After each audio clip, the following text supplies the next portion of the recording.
ನಮಸ್ತೆ ಮಿತ್ರರೇ. ರಾಗಿಯ ಮಣ್ಣಿ ಆರೋಗ್ಯಕ್ಕಂತೂ ಬಹಳ ಉತ್ತಮ, ದೇಹವನ್ನು ಬಹಳ ತಂಪಾಗಿರಿಸುತ್ತದೆ ಮತ್ತು ಕ್ಯಾಲ್ಶಿಯಂನಿಂದ ತುಂಬಿರುವಂತಹದ್ದು. ಈಗ ಹೆಚ್ಚಿನವರು ಈ ರಾಗಿ ಮಣ್ಣಿಯನ್ನು ಮಾಡಲಿಕ್ಕೆ ಹೋಗುವುದಿಲ್ಲ. ಯಾಕೆ ಹೇಳಿದರೆ ಅದನ್ನು ತಿರುಗಿಸಲಿಕ್ಕೆ ನಮ್ಮ ಯಂಗ್ಸ್ಟರ್ಸ್ನರಿಗೆ ಗೊತ್ತಿಲ್ಲ. ಏಜ್ ಆದವರಿಗೆ ನಮಗೆ ಕೈಯ ನೋವಿರ್ತದೆ. ಹಾಗಿರುವಾಗ ಇವತ್ತು ನಮ್ಮ ಸಂಘದ ಒಂದು ಆಟಿಯ ನೆಂಪು ಅಂತ ಒಂದು ಕಾರ್ಯಕ್ರಮಕ್ಕೆ ನಾನು ಒಂದು ಕೆಜಿಯಷ್ಟು ರಾಗಿಯನ್ನು ನೆನೆ ಹಾಕಿ ಅದನ್ನು ಒಂದು ರುಚಿಕರವಾದ ಮಣ್ಣಿಯನ್ನು ತಯಾರಿಸಿದ್ದೇನೆ. ಹಾಗಾದರೆ ನಾನು ತಯಾರಿಸಿದಂತಹ ಈ ರಾಗಿಯ ಮಣ್ಣಿ ಕರಾವಳಿ ಶೈಲಿಯದ್ದು. ಅದಕ್ಕೆ ಸ್ವಲ್ಪ ನಾನು ಅಕ್ಕಿಯನ್ನು ಸಹ ಯೂಸ್ ಮಾಡ್ತೇನೆ. ಬನ್ನಿ ಈ ಒಂದು ರುಚಿಕರವಾದ ಮಣ್ಣಿಯನ್ನು ಹೇಗೆ ಮಾಡುವುದು ಎಂದು ನೋಡುವ ಮೊದಲು ಯಾರೆಲ್ಲ ನನ್ನ ಚಾನಲನ್ನು ನೋಡ್ತಿದ್ದೀರಿ, ಯಾರೆಲ್ಲ ಇನ್ನೂ ಸಬ್ಸ್ಕ್ರೈಬ್ ಮಾಡಿಲ್ಲ, ದಯವಿಟ್ಟು ಸಬ್ಸ್ಕ್ರೈಬ್ ಮಾಡಿ, ಸಪೋರ್ಟ್ ಮಾಡಿ ಅಂತ ಹೇಳುತ್ತಾ ಅಡಿಗೆ ಮನೆಗೆ ಹೋಗೋಣ. ಮಿತ್ರರೇ, ಇವತ್ತು ರಾಗಿಯನ್ನು ಬಳಸಿ ರಾಗಿಯ ಮಣ್ಣಿಯನ್ನು ಮಾಡೋಣ. ಕರಾವಳಿಯ ಸ್ಪೆಷಲ್ ರಾಗಿ ಮಣ್ಣಿ ಮತ್ತು ರಾಗಿ ಹಾಲು ಬಾಯಿ. ಈಗ ರಾಗಿಯನ್ನು ಮಣ್ಣಿಯ ರೂಪದಲ್ಲಿ ಮಾಡಿದರೆ ತುಂಬ ಮಂದಿ ಖುಷಿ ಆಗುವುದಿಲ್ಲ, ಹಾಲು ಬಾಯಿ ಮಾಡಿದರೆ ತುಂಬ ಮಂದಿಗೆ ಖುಷಿ. ಅಂದರೆ ಅದರಲ್ಲಿ ಏನು ಇದರ ಸಿಪ್ಪೆಯ ಅಂಶಗಳು ಸಿಕ್ಕುವುದಿಲ್ಲ, ಆದರೆ ಸಿಪ್ಪೆಯ ಒಟ್ಟಿಗೆ ಮಾಡಿದರೆ ಅದು ಬಹಳ ಆರೋಗ್ಯಕರ ಸಹ.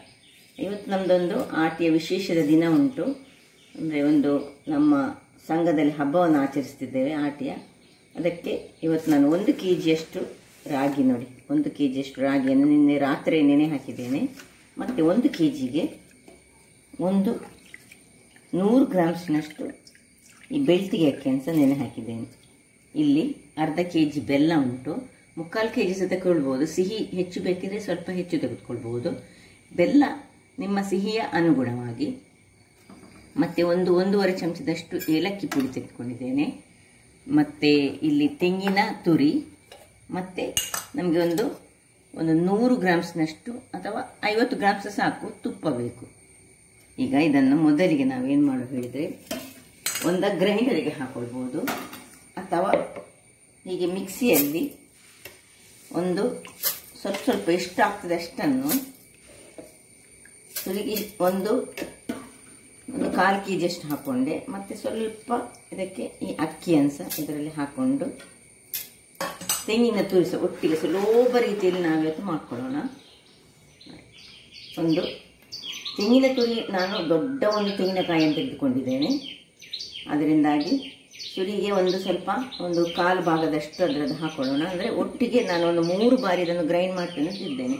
ಇದಕ್ಕೆ ನೀರನ್ನು ಹಾಕ್ಕೊಂಡು ಚೆನ್ನಾಗಿ ಗ್ರೈಂಡ್ ಮಾಡ್ಕೊಳ್ಳೋಣ. ವೀಕ್ಷಕರೇ, ಇಲ್ಲಿ ನೋಡಿ ಈ ರೀತಿಯಾಗಿ ಗ್ರೈಂಡ್ ಆಗಿ ಬಂತು. ಈಗ ನಾವೇನು ಮಾಡಬೇಕು ಹೇಳಿದ್ರೆ ನೋಡಿ, ಈ ಟೈಪಿನ ಉದ್ದದ ಟೈಪಿನ ಸ್ವಲ್ಪ ಪಾತ್ರೆಯನ್ನು ತೆಗೆದುಕೊಳ್ಬೇಕು. ಯಾಕೆಂದರೆ ಇದನ್ನು ನಾವು ಈ ಕಲಡಿಸುವಾಗ ಇದು ಮತ್ತೆ ಎಂಡಾಗುವಾಗ ಮೇಲಕ್ಕೆ ಹಾರ್ತದೆ. ಅದಕ್ಕೆ ಸ್ವಲ್ಪ ಉದ್ದ ಟೈಪಿನ ಈ ಟೈಪಿನ ದಪ್ಪ ತಳದ ಪಾತ್ರೆಯನ್ನು ನಾವು ತೆಗೆದುಕೊಳ್ಬೇಕು. ಮತ್ತು ಇದನ್ನೀಗ ನಾವು ಗಾಳಿಸಿಕೊಳ್ಳಿಕ್ಕೆ ಆದಷ್ಟು ಬಟ್ಟೆಯನ್ನೇ ನಾವು ತೆಗೆದುಕೊಳ್ಬೇಕು. ಬಟ್ಟೆ ತೆಗೆದುಕೊಂಡ್ರೆ ನೋಡಿ, ಇದು ನನ್ನದು ಯಾವಾಗಲೂ ಈ ರಾಗಿಯ ಮಣ್ಣಿಯನ್ನು ಮಾಡುವಂತಹ ಒಂದು ತೆಳುವಾದ ಒಂದು ಕಾಟನ್ ಬಟ್ಟೆ. ಈಗ ನಾವು ಇದನ್ನು ಇದಕ್ಕೆ ನಿಧಾನಕ್ಕೆ ಹಾಕ್ಕೊಂಡು ಇದನ್ನು ಹಿಂಡಿಕೊಳ್ಬೇಕು. ಹೀಗೆ ಹಾಕ್ಕೊಂಡು ನಾವು ಬಟ್ಟೆಯಲ್ಲಿ ಹಿಂಡಿದರೆ ಒಳ್ಳೆಯದು, ಅಥವಾ ನಮ್ಮ ಹತ್ರ ಈ ಚಹಾ ಗಾಳಿಸುವಂತಹ ದೊಡ್ಡ ಟೈಪಿನ ಗಾಳಿಸುವಂಥದ್ದಿದ್ರೆ ಸಹ ಇದು ನೋಡಿ ಹೀಗೆ ಮಾಡಿದರೆ ಒಳ್ಳೆ ಇದರದ್ದು ಹಾಲು ಬರ್ತದೆ. ಹೀಗೆ ಇದನ್ನು ಪುನಃ 2ನೇ ಸರ್ತಿ ಸಹ ಇನ್ನೊಂದು ಸರ್ತಿ ಗ್ರೈಂಡ್ ಮಾಡಿಕೊಂಡು ನಾವು ಮಾಡ್ಕೊಳ್ಬೇಕು. ಇದರಲ್ಲಿ ಈಗ ತೆಂಗಿನ ಕಾಯಿ ಸಹ ಉಂಟಲ್ಲ, ಅಥವಾ ಹಾಲು ಸಹ ಅದರ ಒಟ್ಟಿಗೆ ಬರ್ತದೆ.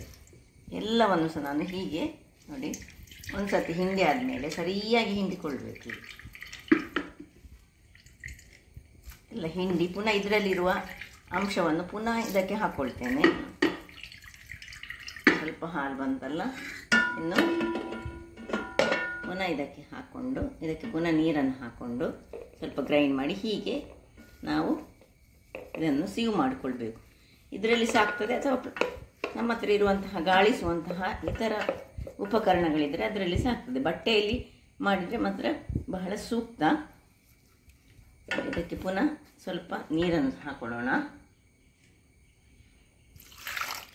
ಬಟ್ಟೆಯೊಟ್ಟಿಗೆ ಸ್ವಲ್ಪ ಅದರದ್ದು ಅಂಶ ಎಲ್ಲ ಅದರಲ್ಲಿ ಹೋಗಲಿ ಹಾಕ್ಕೊಂಡು ನಾವು ಇನ್ನೊಂದು ನಾನು ನಿಮಗೆ ಈ ಗಾಳಿಸುವುದರಲ್ಲಿ ಇನ್ನೊಂದರಲ್ಲಿ ಬಟ್ಟೆಯಲ್ಲಿ ಅಲ್ಲದಿದ್ದರೆ ಇನ್ನೊಂದರಲ್ಲಿ ಹೇಗೆ ಮಾಡೋದಂತ ತೋರಿಸ್ಕೊಡ್ತೇನೆ.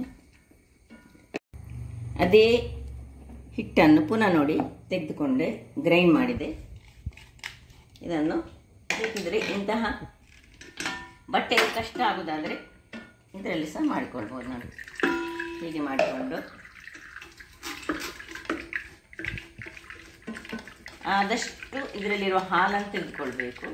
ರಾಗಿ ಹಾಲು ಮತ್ತು ತೆಂಗಿನ ಹಾಲು ಒಟ್ಟಿಗೆ, ಅದರೊಟ್ಟಿಗೆ ನಾವು ಅಕ್ಕಿಯನ್ನು ಸಹ ಹಾಕ್ಕೊಂಡಿದ್ದೇವೆ.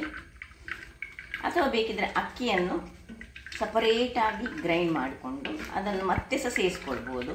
ಹಾಗೆ ಮಾಡಿದರೆ ಸಹ ನಡೀತದೆ, ಹೇಗೆ ಸಹ ಆಗ್ತದೆ. ಸೊ ಎಲ್ಲವನ್ನು ನಾನು ಹೀಗೆ ಮಾಡ್ತೇನೆ. ಈಗ ಹೀಗೆ ಸಹ ಮಾಡ್ಬೋದು ನೋಡಿ. ಸ್ವಲ್ಪ ಇರುವ ಅಕ್ಕಿಯನ್ನು ಸಪರೇಟಾಗಿ ನಾನು ಗ್ರೈಂಡ್ ಮಾಡಿ ಹಾಗೆ ಸಹ ಒಮ್ಮೆ ನಿಮಗೆ ತೋರಿಸ್ಕೊಡ್ತೇನೆ ಹೇಗೆ ಮಾಡ್ಬೋದು ಹೇಳಿ. ಸೊ ಈ ರೀತಿಯಾಗಿ ನೋಡಿ, ಈ ಹಿಂಡಿ ಇನ್ನು ಸಾಕು. ಬೇಕಿದ್ರೆ ಇದಕ್ಕೆ ಇನ್ನೊಮ್ಮೆ ಬೇಕಿದ್ರೆ ನೀರು ಹಾಕ್ಕೊಂಡು ಸಹ ಸ್ವಲ್ಪ ಇದರಲ್ಲಿರೋ ಹಾಲನ್ನು ತೆಗೆದುಕೊಳ್ಬೇಕು. ನೀರು ಹಾಲು ಬರ್ತದೆ, ನಮಗೆ ಆದಷ್ಟು ನೀರು ಹಾಲುಗಳು ಬೇಕು. ವೀಕ್ಷಕರೇ ನೋಡಿ, ಇಷ್ಟು ಹಿಟ್ಟಾಯ್ತು ನೋಡಿ. ಹಾಗೆ ಹಿಟ್ಟಿನ ಅಡಿಯಲ್ಲಿ ಈಗ ದಪ್ಪ ದಪ್ಪ ಹೀಗೆ ನಿಂತಿರ್ತದೆ. ಸ್ವಲ್ಪ ಹೀಗೆ ಇದರದ್ದು ಇದು ಬಿದ್ದರೆ ಸಹ ತೊಂದರೆ ಇಲ್ಲ. ಈಗ ನೋಡಿ ಇಷ್ಟು ಇಲ್ಲಿ ನಾನು ಇದರದ್ದು ಹಿಕ್ಕಿ ಅಂದರೆ ಉಳ್ದ ಚೊಟ್ಟು ಅಂತ ಏನು ಹೇಳ್ತೇವೆ ಅದು ಇಷ್ಟು ಉಳಿಯಿತು. ಹಾಲು ಇಷ್ಟ ಆಯಿತು. ಈಗ ನಾನು ಆಗ ನಿಮಗೆ ಹೇಳಿದೆ, ಇದು ಬೇಕಿದ್ದರೆ ಬೆಳ್ತಿಗೆ ಅಕ್ಕಿಯನ್ನು ಬೇಕಿದ್ರೆ ಬೇರೆ ಗ್ರೈಂಡ್ ಮಾಡಿ ಮತ್ತೆ ಸಹ ಸೇರಿಸ್ಕೊಳ್ಬೋದು, ಆಗ ಸ್ವಲ್ಪ ದಪ್ಪ ಆಗ್ತದೆ ಅಂತೇಳಿ. ಸುರಿಗೆ ನಾನು ಸುರಿನ ಒಂದು ರೌಂಡ್ನಲ್ಲಿ ಏನು ಮಾಡಿದೆ, ಅದಕ್ಕೆ ಹಾಕ್ಕೊಂಡೆ. ಈಗ ಇದನ್ನು ಸ್ವಲ್ಪ ನೀರು ಹಾಕ್ಕೊಂಡು ಚೂರು ಉಪ್ಪು ಹಾಕ್ಕೊಂಡು ಇದನ್ನು ಬೇರೆ ಬೇಕಿದ್ರೆ ಹಾಗೆ ಸಹ ಮಾಡ್ಬೋದು, ಅದರ ಒಟ್ಟಿಗೆ ಸಹ ಹಾಕ್ಕೊಳ್ಬೋದು. ಈ ತೆಂಗಿನ ತುರಿಯನ್ನು ಸಹ ನೋಡಿ ನಾನು ಸುರಿಯೋದ್ರಲ್ಲಿ ಒಟ್ಟಿಗೆ ಸೇರಿಸ್ಕೊಂಡು ಹಾಕ್ಕೊಂಡೆ. ಮತ್ತೆ ಬೇರೆ ತೆಂಗಿನ ಹಾಲು ತೆಗೆದು ಅದಕ್ಕೆ ಮಿಕ್ಸ್ ಮಾಡಿಕೊಂಡೆ. ಹಾಗೆ ಸಹ ಮಾಡ್ಬೋದು, ಅಥವಾ ಒಟ್ಟಿಗೆ ಮಿಕ್ಸ್ ಮಾಡಿ ಸಹ ಮಾಡ್ಬೋದು ಎಂದು ಹೇಳೋದಕ್ಕೆ ನಾನೀಗ ಬೇರೆ ಬೇರೆ ಮಾಡಿ ತೋರಿಸ್ತೇನೆ. ಇದಕ್ಕೆ ಸ್ವಲ್ಪ ನೀರು ಹಾಕಿ ಇದನ್ನು ಒಳ್ಳೆ ಫೈನ್ ರುಬ್ಬಿಕೊಳ್ತೇನೆ. ಅಥವಾ ನಿಮಗೆ ಹೀಗೆ ಬೇಡ ಅಂತಾದರೆ ಈ ಅಕ್ಕಿಯ ಹುಡಿಯನ್ನು ಸಹ ಒಂದು 2-3 ಚಮಚಗಳಷ್ಟು ಹಾಗೆ ಸಹ ಬಳಸ್ಕೊಳ್ಬೋದು. ಇದೆ ನೋಡಿ, ಇಷ್ಟು ಫೈನಾಗಿ ನಾನು ಇದನ್ನು ಮಾಡಿಕೊಂಡೆ. ಈ ಒಂದು ಚೊಟ್ಟುಗಳನ್ನು ನೋಡಿ ನಾವು ದನಗಳಿದ್ದ ದನಗಳಿಗೆ ಯೂಸ್ ಮಾಡ್ಬೋದು, ಅಥವಾ ನೀವು ಕಂಪೋಸ್ಟ್ ಈ ಗೊಬ್ಬರ ಮಾಡ್ತಿದ್ದ ಗೊಬ್ಬರದ ಇದಕ್ಕೆ ಸಹ ಹಾಕ್ಕೊಳ್ಬೋದು, ಅಥವಾ ಈ ಮಣ್ಣಿನೊಟ್ಟಿಗೆ ಮಿಕ್ಸ್ ಮಾಡಿ ನಿಮ್ಮ ಗಿಡಗಳ ಬುಡಗಳಿಗೆ ಸಹ ಹಾಕ್ಕೊಳ್ಬೋದು. ಅದನ್ನು ವೇಸ್ಟ್ ಆಗೋದಿಲ್ಲ. ಇದನ್ನು ಸಹ ನಾವು ಯೂಸ್ಫುಲ್ಲಾಗಿ ಯೂಸ್ ಮಾಡ್ಕೊಳ್ಬೋದು.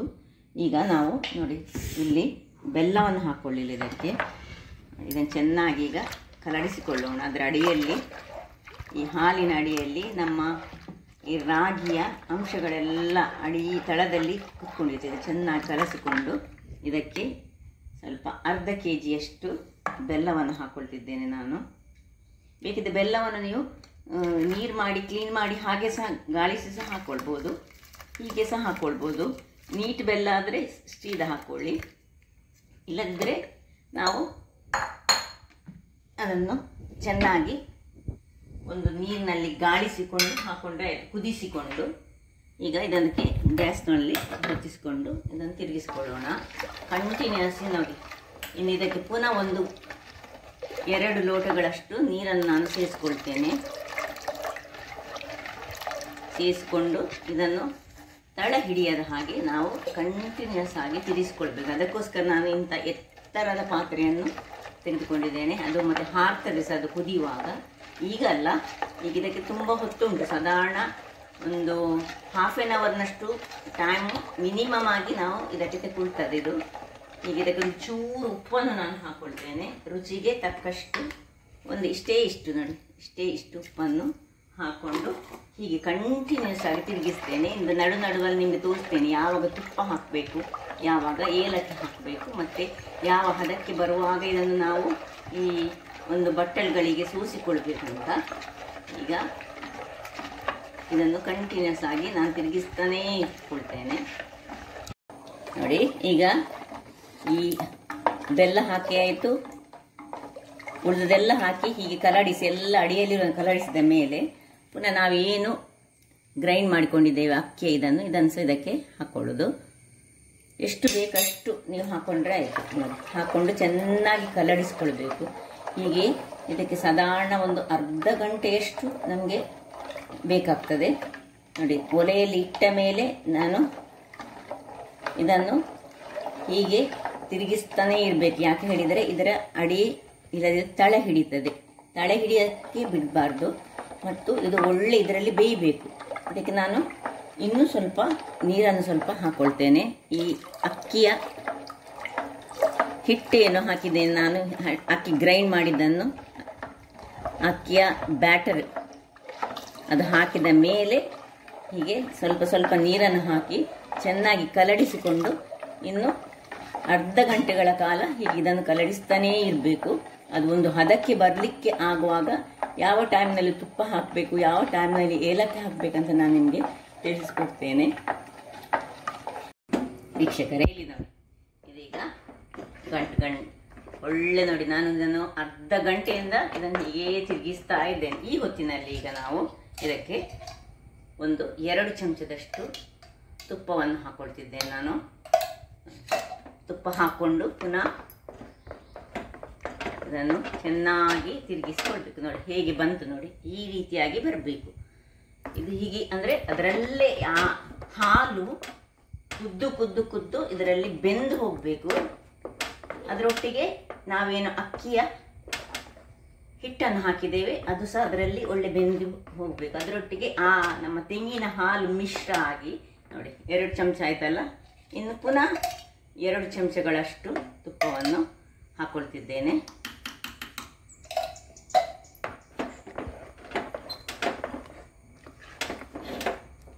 ನೋಡಿ, ಇನ್ನು ಏನು ತಡ ಹಿಡಿಲಿಕ್ಕೆ ಅದು ಹೋಗುದಿಲ್ಲ. ಆದರೂ ಈಗ ಉರಿಯನ್ನು ತುಂಬ ಸಣ್ಣದಾಗಿ ಮಾಡಿಕೊಳ್ಬೇಕು. ನೋಡಿ ಹೇಗೆ ಬಂತು ನೋಡಿ, ಇಷ್ಟಾಗುವಾಗ ಇನ್ನಿಲ್ಲೇ ಇದು ಉರಿ ಸಣ್ಣದಿರಲಿ. ಏಲಕ್ಕಿಯನ್ನು ಇಲ್ಲಿ ನಾವು ಗುದ್ದಿಕೊಳ್ಳೋಣ, ಅಥವಾ ಏಲಕ್ಕಿ ನಾವು ಪೌಡರ್ ಸಹ ಹಾಕೊಳ್ಬೋದು. ಆದರೆ ಇದಕ್ಕೆ ಸ್ವಲ್ಪ ಕ್ರಶ್ಡ್ ಏಲಕ್ಕಿ ಇದ್ದರೆ ಚೆನ್ನಾಗಿ ಆಗೋದು. ನಡುವಲ್ಲಿ ಒಂದೊಂದು ಸಣ್ಣ ಬೈಟ್ಸ್ಗಳು ಸಿಕ್ಕಿದರೆ ಅದು ನಮಗೆ ತಿನ್ನಲಿಕ್ಕೆ ಬಹಳ ಚೆನ್ನಾಗಿ ಸಾಕ್ತದೆ. ಪರಿಮಳ ಸಹ. ಈಗ ಕೊನೆಯಲ್ಲಿ ಈಗ ನಾನು ಹಾಕ್ತಿದ್ದೇನೆ ಏಲಕ್ಕಿಯನ್ನು. ಸ್ವಲ್ಪ ಹೆಚ್ಚು ಏಲಕ್ಕಿ ಸಹ ಹಾಕೊಳ್ಬೋದು, ಹೆಚ್ಚು ಫ್ಲೇವರ್ ಬೇಕಿದ್ರೆ. ನೋಡಿ ಹಾಕ್ಕೊಂಡು ನೋಡಿ ಆಯ್ತು. ಇದೀಗ ಕೊನೆಯಲ್ಲಿ ಏಲಕ್ಕಿಯನ್ನು ಹಾಕ್ಕೊಳ್ಬೇಕು, ಆಗಾದ ಫ್ಲೇವರ್ ಅದಕ್ಕೆ ಚೆನ್ನಾಗಿ ಬರ್ತದೆ. ನೋಡಿ ಈ ರೀತಿ ಆದ ಮೇಲೆ ಇನ್ನೀಗ ನಾವು ಇದನ್ನು ಆಫ್ ಮಾಡಿಕೊಂಡು ಒಂದು ಬಟ್ಟಲ್ಗಳಿಗೆ ಇದನ್ನು ಹೊಯ್ದುಕೊಳ್ಳೋಣ. ವೀಕ್ಷಕರೇ, ಬಟ್ಟಲ್ ರೆಡಿ ಮಾಡಿಕೊಂಡಿದ್ದೇನೆ. ಈಗ ಇದಕ್ಕೆ ನೋಡಿ ಚೆನ್ನಾಗಿ ತುಪ್ಪವನ್ನು ಹೀಗೆ ಸವರಿಕೊಳ್ಳೋಣ.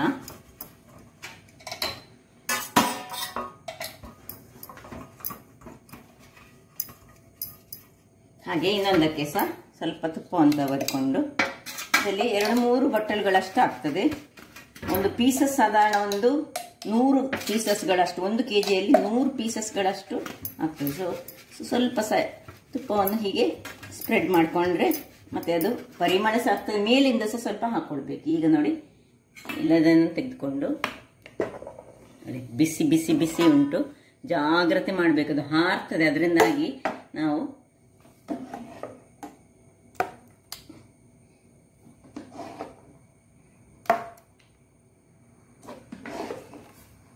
ಹೀಗೆ ಹಾಕಿ ನಮಗೆ ಎಷ್ಟು ದೊಡ್ಡ ಪೀಸಸ್ ನಮಗೆ ಮಾಡಬೇಕಾಗ್ತದೆ ಅಷ್ಟು ದೊಡ್ಡ ಪೀಸಸ್ಗಳಿಗಷ್ಟು ಇದನ್ನು ಹೀಗೆ ಹಾಕಿಕೊಂಡು ಇದನ್ನೀಗ ಹೀಗೆ ಫ್ಲಾಟ್ ಮಾಡಿಕೊಳ್ಬೇಕು.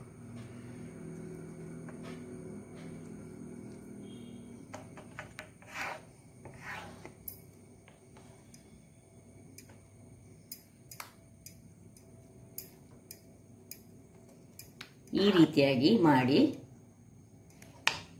ಇದನ್ನು ಕನಿಷ್ಠ 1 ಗಂಟೆಗಳ ಕಾಲ ನಾವು ತಣ್ಣಗಾಗಲಿಕ್ಕೆ ಬಿಡಬೇಕು. ತಣ್ಣಗಾದ ಮೇಲೆ ಇದನ್ನು ಪೀಸ್ ಪೀಸಾಗಿ ನಾವು ಕಟ್ ಮಾಡ್ಕೊಳ್ಬೋದು. ಬಹಳ ರುಚಿಕರವಾಗಿ ಬರ್ತದೆ. ಸ್ವೀಟ್ ಸಹ ಉಂಟು, ಆರೋಗ್ಯಕ್ಕೆ ಸಹ ಬಹಳ ಉತ್ತಮವಾದುದು. ಇನ್ನು ತಣ್ಣಗಾದ ಮೇಲೆ ಎಲ್ಲವನ್ನು ಉಳಿದದೆಲ್ಲವನ್ನು ನೋಡಿ ಇಷ್ಟು ಉಂಟಲ್ಲ, 1 kg ಹೇಳಿದರೆ ಸಾಧಾರಣ ನಾನು ಹೇಳಿದಲ್ಲಿ 100 ಪೀಸಸ್ ಆಗ್ತದೆ ಅಂತೇಳಿ ಉಳಿದದನ್ನು ಸಹ ಹಾಗೆ ಹಾಕೊಂಡು ಮತ್ತೆ ನಾನು ನಿಮಗೆ ಪೀಸಸ್ ಮಾಡಿದ ಮೇಲೆ ತೋರಿಸ್ಕೊಡ್ತೇನೆ. ವೀಕ್ಷಕರೇ, ಎಲ್ಲವನ್ನು ಹಾಕೊಂಡೆ ನೋಡಿ. ಒಟ್ಟು ಇಷ್ಟು 1 kgಯಲ್ಲಿ ಮತ್ತು 100 ಗ್ರಾಮ್ಸ್ನಷ್ಟು ರೈಸ್ ಯೂಸ್ ಮಾಡಿದಂತಹ ಈ ರಾಗಿಯ ಮಣ್ಣಿ ಇಷ್ಟಾಯಿತು. ಈಗ ಆಮೇಲೆ ಈಗ ಇದು ತಣ್ಣಗಾದ ಮೇಲೆ ಇದನ್ನು ಪೀಸಸ್ ಮಾಡಿಕೊಂಡು ಕಟ್ ಮಾಡಿಕೊಂಡು ತಿನ್ಬೋದು, ಅಥವಾ ಡೈರೆಕ್ಟ್ ಆಗಿ ಹೀಗೆ ಇದನ್ನು ಸ್ವಲ್ಪ ತಟ್ಟೆಗೆ ಹಾಕೊಂಡು ಸಹ ಮಣ್ಣಿಯ ರೂಪದಲ್ಲಿ ಸೀದಾ ತಿನ್ಬಹುದು. ಹಾಗೆ ಸಹ ಮಾಡ್ಬೋದು, ಪೀಸಸ್ ಸಹ ಮಾಡ್ಬೋದು. ಕಟ್ಟಿಂಗ್ ಮಾಡಿದ ಮೇಲೆ ನಾನು ನಿಮಗೆ ತೋರಿಸ್ತೇನೆ. ವೀಕ್ಷಕರೇ, ನೋಡಿ ಅರ್ಧ ಗಂಟೆಯ ಬಳಿಕ ಈಗ ತಣ್ಣಗಾಗಿದೆ. ಸಣ್ಣ ಸಣ್ಣದಾಗಿ ಒಂದು ಗೆರೆಗಳನ್ನು ಹಾಕ್ಕೊಂಡು ಎಷ್ಟು ದೊಡ್ಡ ಪೀಸ್ ಬೇಕು ನೋಡಿ, ನಾವು ಅಷ್ಟು ದೊಡ್ಡ ಪೀಸ್ಗಳಾಗಿ ಹೀಗೆ ಕಟ್ ಮಾಡಿಕೊಂಡ್ರೆ ಆಯಿತು. ನೋಡಿ,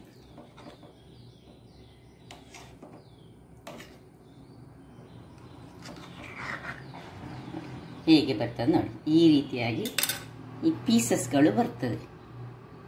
ಹೀಗೆ ಎಲ್ಲ ಪೀಸಸ್ಗಳನ್ನು ನಾನು ನೋಡಿ ಕಟ್ ಮಾಡ್ಕೊಳ್ತೇನೆ. ನೋಡಿ ಹೀಗೆ ಬಂತು ನೋಡಿ. ಇದನ್ನು ಹೀಗೆ ಇದರಲ್ಲಿ ಅರೇಂಜ್ ಮಾಡಿದರೆ ಆಯಿತು ಒಂದೊಂದಾಗಿ. ಹೀಗೆ ಎಲ್ಲವನ್ನು ನಾನು ಅರೇಂಜ್ ಮಾಡಿ ತೋರಿಸ್ತೇನೆ. ಒಂದೊಂದು ಪೀಸ್ಗಳನ್ನು ಒಂದೇ ಹದಕ್ಕೆ ಬೇಕಿದೆ ಒಂದೇ ಹದಕ್ಕೆ ಕಟ್ ಮಾಡ್ಕೊಳ್ಬೋದು, ದೊಡ್ಡದು ಸಣ್ಣ ಸಹ ಮಾಡ್ಕೊಳ್ಬೋದು. ಎಲ್ಲವನ್ನು ಕಟ್ ಮಾಡಿ ತೋರಿಸ್ತೇನೆ. ವೀಕ್ಷಕರೇ, ಇಲ್ಲಿ ನೋಡಿ, ನಾನು ಕೆಲವನ್ನು ಇಷ್ಟಿಷ್ಟು ದೊಡ್ಡ ದೊಡ್ಡ ಪೀಸ್ಗಳಾಗಿ, ಯಾರಿಗೆ ಇಷ್ಟ ಉಂಟು ಅಷ್ಟು ದೊಡ್ಡ ದೊಡ್ಡ ಪೀಸ್ಗಳ, ಕೆಲವು ಸಣ್ಣ ಸಣ್ಣ ಪೀಸ್ಗಳಾಗಿ ಕಟ್ ಮಾಡಿಕೊಂಡೆ. ಎಷ್ಟು ಸ್ಮೂತಾಗಿ ಉಂಟು ಹೇಳಿದರೆ, ಅದರೊಟ್ಟಿಗೆ ಸ್ವಲ್ಪ ನಾನು ಇದು ಮಾಡುವಾಗ ಅದರ ಇದನ್ನು ಸಹ ಹಾಕ್ಕೊಂಡಿದ್ದೇನೆ, ಸ್ವಲ್ಪ ರಾಗಿ ಅಂಶವನ್ನು ಸಹ ಹಾಕ್ಕೊಂಡಿದ್ದೇನೆ. ಹಾಗಾಗಿ ಸ್ವಲ್ಪ ನೋಡಿ ಕಲರಲ್ಲಿ ರಾಗಿಗಳು ಕಾಣಬಹುದು ನಿಮಗೆ. ಚೊಟ್ಟು ಏನು ಬರ್ತದೆ ನೋಡಿ, ಅದು ಸ್ವಲ್ಪ ಹಾಕ್ಕೊಂಡೆ. ಯಾಕೆ ಹೇಳಿದ್ರೆ ಸ್ವಲ್ಪ ಆರೋಗ್ಯಕ್ಕೆ ಉತ್ತಮ ಆಗಿರಲಿ ಹೇಳಿ. ಇದನ್ನು ರಾಗಿಯ ಹಾಲುಬಾಯಿ ಅಂತ ಸಹ ಕರೀತಾರೆ. ಹಾಗಾದರೆ ನನ್ನ ಕುಕಿಂಗ್ ಚಾನಲ್ ನಿಮಗೆ ಇಷ್ಟ ಆದರೆ ಬೋಳೂರು ಸುವರ್ಣ ಚಾನಲನ್ನು ಲೈಕ್ ಮಾಡಿ, ಶೇರ್ ಮಾಡಿ ಹಾಗೂ ಸಬ್ಸ್ಕ್ರೈಬ್ ಮಾಡಿ ಹಾಗೂ ನನ್ನ ಇನ್ಸ್ಟಾಗ್ರಾಮ್ ಪೇಜನ್ನು ಫಾಲೋ ಮಾಡಿ. ಧನ್ಯವಾದಗಳು.